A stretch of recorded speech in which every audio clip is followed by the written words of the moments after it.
Fido, and welcome to the Pantheon, where we're in Innistrad and we've got some partners for you. This is the first deck that I've done that has partner commanders, so let's dive into it with Rhoda, Geist, Avenger, 4 mana for a 3/3 human soldier that partners with Timin, Youthful, Geist, so you can have both of them as your commander. Vigilance, whenever a creature an opponent controls becomes tapped, if it isn't being declared as an attacker, put a 1/1 counter on Rhoda, Geist, Avenger. So this could become a pretty goddamn large attacker, you know. We can get in there for a lot of damage. And then we've got Timin, Youthful, Geist. Look at him, the cute little fella. 5 mana for a 3/4. Partners with Rhoda, Geist, Avenger. Flying, at the beginning of each combat, tap up to 1 target creature. So that can really help lock down your opponents, or potentially we could use that on our own creatures. Ooh, spooky. This is really, really cool, you know, being able to lock down. And this is the sort of limited trick that you wouldn't really use in Commander. So it's nice to have a deck built around that we can really use interesting sort of effects that maybe you wouldn't use in other decks. So quite a cool collection of commanders. But you know what else is really, really cool? Well, it's my YouTube channel. So please subscribe and watch more of me. Just look at my face and me talking about collectible cards. We're going to be doing videos like this for every single legendary creature, so come and join me. Without further ado, let's have a look at my top 5 for these two fine young individuals. And in at number 5, we've got Citadel Siege, and these are all tappers.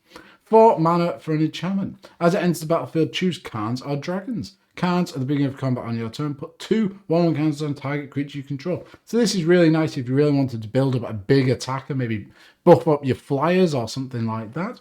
But dragons at the beginning of combat on each opponent's turn, tap target creature that player controls. So very much similar to our blue commander, you know, we can just keep tapping things down and then triggering our other commander to grow and grow and grow. So on our turn, we can get in and attack. And the great thing is those creatures, because we're doing it in combat, will stay tapped until our opponent's next untap step. And then we can do it all over again. Really great, really hampers, very combat focused deck. So this is a great card. Then we've got Sunstrike Legionnaire, 2 mana for a 1/2. It doesn't untap during its untap step. Okay. Whenever another creature comes into play, untap Sunstrike Legionnaire. And then you can tap target creature with converted mana cost 3 or less. This is phenomenal with tokens, or against tokens specifically. So, say they have an Avenger of Zendikar that comes into the battlefield. All of those tokens are going to come in and trigger this guy 20 odd times or something like that. And then in response to each of those triggers, you can tap him. So you can tap down each one of the tokens, making our commander get +20/+20. A great little trick and really hampers token strategies. It's great. It's just wonderful. Yes, some big things will slip past, but we've got other tappers to work on them, like Ojutai Exemplars. 4 mana for a 4/4 human monk. Whenever you cast a non-creature spell, choose 1. Tap target creature. Yes. Ojutai's exemplars gain first strike and lifelink until end of turn. So like nice bit of lifelink to gain some life back. And then exile it, return it to the battlefield tapped under its owner's control. So this is really nice because, you know, all of our removal suite is going to be non-creatures. So if we go to, you know, not Beast Within, Elephant Within, I can't remember its real name, something, we can also tap something down, grow our commander. Nice. Then there's Curse of Inertia. 3 mana for an Aura Curse enchant player. Whenever a player attacks enchanted player with 1 or more creatures, that attacking player may tap or untap target permanent of his or her choice. The untap there is really good because we can use that as sort of pseudo ramp. Say we've got a mana artifact like Sol Ring that taps for 2. Well, when we attack, we can untap that and we've ramped ourselves for 2 this turn. Really, really nice. And we can also use it to tap down things if we want to get attacking. And here we go with another untapper/tapper. Captain of the Mist, 3 mana for a 2/3 human wizard. Whenever another human enters the battlefield under your control, untap Captain of the Mist. Pay 2, tap, you may tap or untap target permanent. Really, really nice. The untap ability is actually really powerful. And we can use that to, you know, ramp things. Maybe we've got something that taps to destroy a creature. Things like that, it just works brilliantly. And we can go down a sort of human tribal route. Then we've got Opposition, which is one of the best tappers around. 4 mana for an enchantment. Tap an untapped creature you control. Tap target artifact, creature, or land. This can just ice out your opponent. Say you've got a ton of tokens, you know, gone down a really heavy token route. Well, you can just, in that upkeep, tap all the lands. They now can't cast spells. It just works phenomenally. And it's incredibly oppressive, which is always fun in my opinion. Not theirs. Then we got Fate Stitcher, 4 mana for a 1/2. You may tap or untap another target permanent. That includes lands. So I'd include this as part of my ramp package. Yes, it's 4 mana for a 1/2, but it can help us get to that 6 mana or something like that. Then you can unearth it for a single blue. So you return it from the graveyard to play, gains haste, and remove it from the game at end of turn, or if it would leave play. Really, really nice. Just 1 mana to get that little tap in there. Grow our commander. Bing, bang, bosh. That brings me on to number 4. And at number 4, we've got Tangle Wire. And this is symmetrical sort of effect. 3 mana for an artifact with Fading Force. So it comes in with 4 fade counts on it at the beginning of upkeep. Remove a counter. So it keeps ticking down. At the beginning of each player's upkeep, that player taps an untapped artifact, creature, or land he or she controls for each fade counter on Tangle Wire. So we play this. Well, our opponents have to tap 4 things down. Then it gets to our turn, and we can stack the triggers so that we remove the fate counter.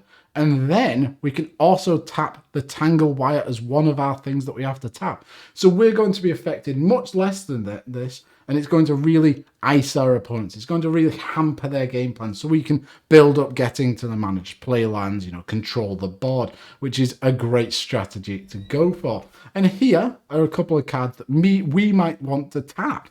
Stony Brook Schoolmaster, you know, he's a naughty teacher. 3 mana for a 1/2. When it becomes tapped, you may put a 1/1 blue Merfolk Wizard creature token into play. So this is something that we want to tap, which is really, really nice. Then we got Fallow Sage.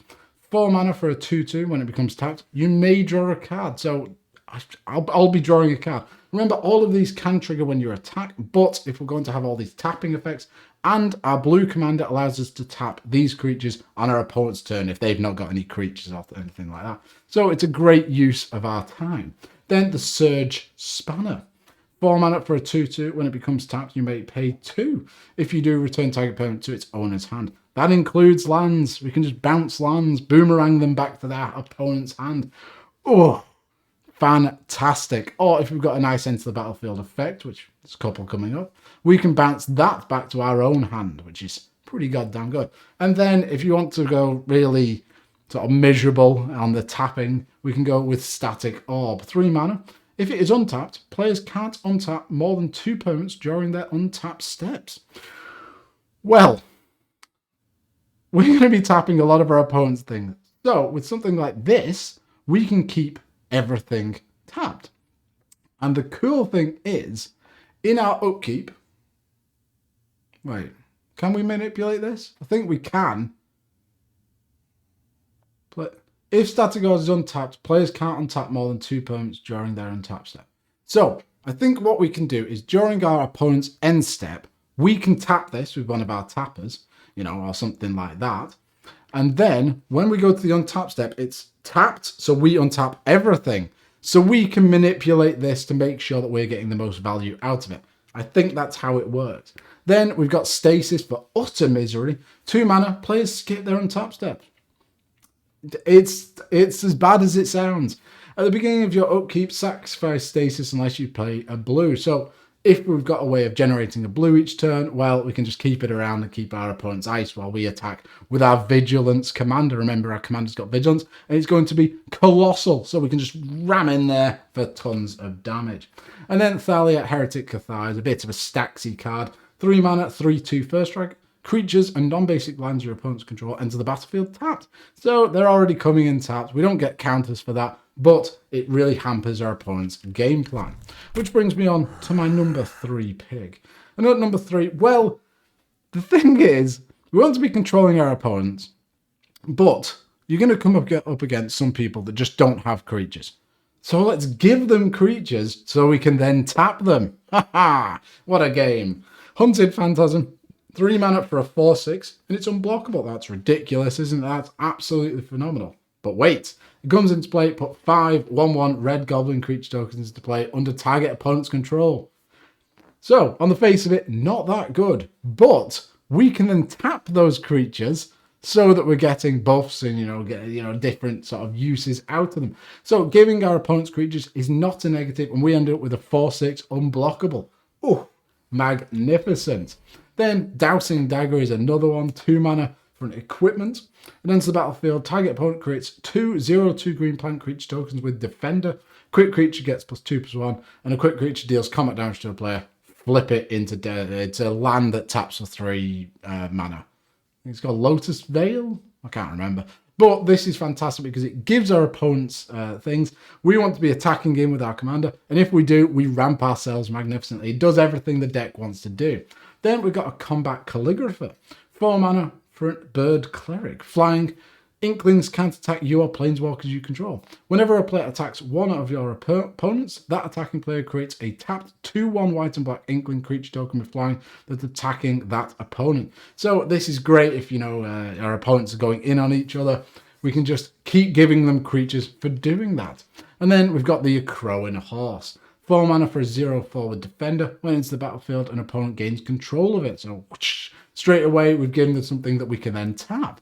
At the beginning of your upkeep, each opponent creates a 1/1 white soldier creature token. So we're going to get that soldier token, but then both of our opponents that don't have the horse also will. So there's going to be tons of creatures knocking about that we can then tap. Really nice. And that brings me on to number 2.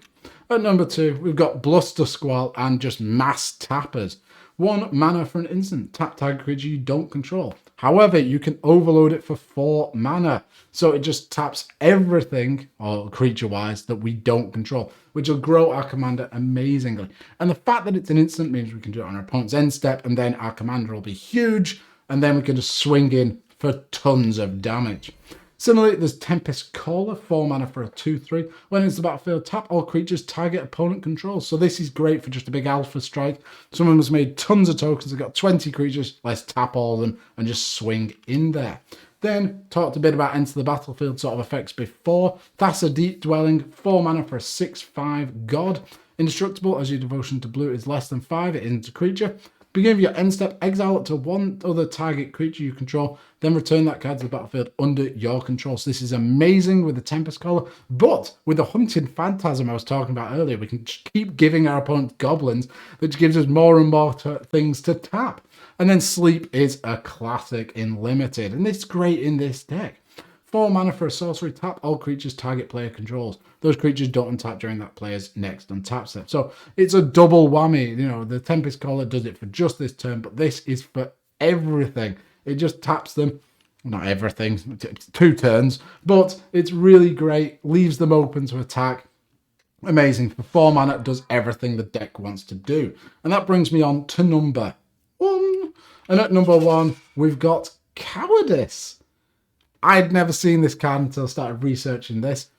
5 mana for an enchantment. Whenever a creature guns the target of a spell or ability, return that creature to its owner's hand. So all of these things that are tapping things, that target, the things that we were talking about earlier, our commander, the blue one that taps something it targets, well, that will now turn it into a bounce spell, not just a tap spell. It's fantastic and works amazingly in this deck. And it's a card I'd never seen before. So it just really fit the deck, and I thought I'd have to tell you about it. So it works brilliantly. And it is white bordered. Boo. But then if we're tapping everything, let's take advantage of it with Gideon's Avenger. 3 mana for a 2/2. Whenever a creature an opponent controls becomes tapped, put a 1/1 counter on Gideon's Avenger. By God, it's basically our commander, isn't it? It's going to be just as big. But the cool thing about this is it's not just if... So I think our commander has a clause that it can't be attacking. So, I can't remember. But this includes creatures that are attacking. So, amazing card. Then there's Verity Circle. 3 mana for an enchantment. Whenever a creature an opponent controls becomes tapped, if it isn't being declared as an attacker, you may draw a card. Oh, this is phenomenal. And then you can pay 5 to tap target creature without flying. The circles just can't reach up into the sky, apparently. But this is going to destroy so many cards, and it's just one of the key pieces of this deck. Then we got the Willbreaker. 5 mana for a 2/3. Whenever a creature an opponent controls becomes the target of a spell or ability you control, gain control of that creature for as long as you control Willbreaker. So if you can get like Lightning Greaves onto Willbreaker and just keep tapping things, well, we're not just tapping them, we're stealing them. This can be so, so powerful. Then we've got Temporal Distortion, another card I'd never seen before. 5 mana for an enchantment. Whenever a creature or land becomes tapped, put an Hourglass counter on it. Permanents with an Hourglass counter on them don't untap during the control's next untap step. At the beginning of each player's upkeep, remove all Hourglass counters from permanents that player controls. So it does affect us. You know, our lands are going to be phased out, essentially, and so are our creatures, apart from our commander who's got Vigilance. But this is going to be so impactful on our opponent's side because our deck is built around tapping, so we're going to be just tapping things away, and then they're going to be slept.